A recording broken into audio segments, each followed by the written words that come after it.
I believe I speak for the community when I say we follow no tyrant. All the festivals we go to, the events we attend, we're there for the cigars and the people. With everything being so divisive today, this fellowship means so much more than just cigars. Don't jeopardize your role in that. I'm the type of person that when I find something I like, I want to know everything about it. Because as you go down the rabbit hole, you find new ways to appreciate the thing that you love even more. And cigars were no exception to me. As I gained more interest into this hobby, I did what you're doing right now.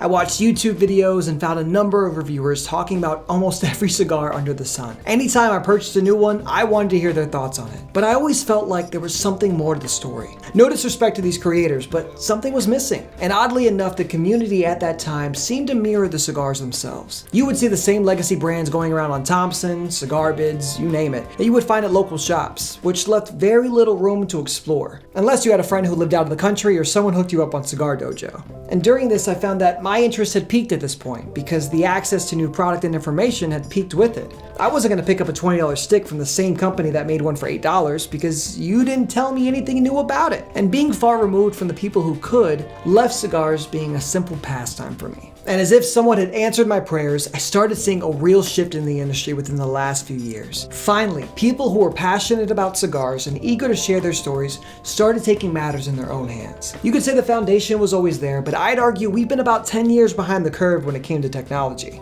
And to see these online communities come to life has been a breath of fresh air. Podcasts started forming, Cigar of the Month clubs are a thing, and YouTube channels like Boveda, Pravada, and Cigars Daily started using their platform as a way to enrich this community with new ideas instead of being the gatekeepers of information, which is what inspired me to create Blow and Smoke and Back to the Future. Because I wanted to interact with the people who were craving the same thing that I was 10 years ago. And I finally saw that it was possible. Because I remember a time where not everyone was open to sharing their knowledge. There were a lot of snobs out there that would judge you based off what you were smoking or try to flex their bands and really treated this as a boys club, which wasn't welcoming to newcomers, and it turned what I love into something that it's not. Which brings me to my final point. What we have right now is so special. This culture has grown so much in the last 10 years, I can't wait to see where it goes from here. But sadly, all of this could go away. All it takes is one pen stroke from Congress to take down all that we've built up. And knowing this, it frustrates me to see people not fully understand that. Because instead of spreading positivity and trying to connect with others, they'd rather spread hate and bully. And for what? They're not a fan of your club or have the same taste in cigars? I've seen it firsthand myself, just mentioning a certain cigar company. Now, most of the interactions I've had have been overwhelmingly positive, so when I do see the negative, I don't even entertain it because I don't want it to detract from all the good that's happening. So here's my plea to the industry. Please, stop and smell the roses. Or in this case, the tobacco. What we've got here is so great. We've got more cigar blenders and independent companies than ever before. The community is here to support this content, despite the lack of social media exposure. And we are all richer for it, not poorer. Remember, the rising tide lifts all ships. So when you go after other clubs using mob tactics, ask yourself, are you giving these new guys a chance? Are you highlighting their stories?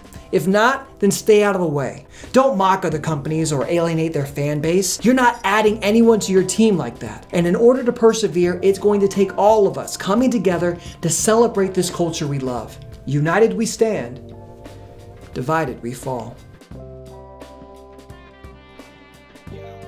From buying my first cigar at 18 to celebrating my 28th birthday in a cigar lounge, this community has pushed me to reach new heights in my journey. When I wanted to start this channel, I didn't think there were enough of you to support me, but I have been so humbled with each milestone we've hit along the way. So thank you all so much for watching. Subscribe to the channel to see how we grow, but as always, keep it you, and I'll see you in the next one.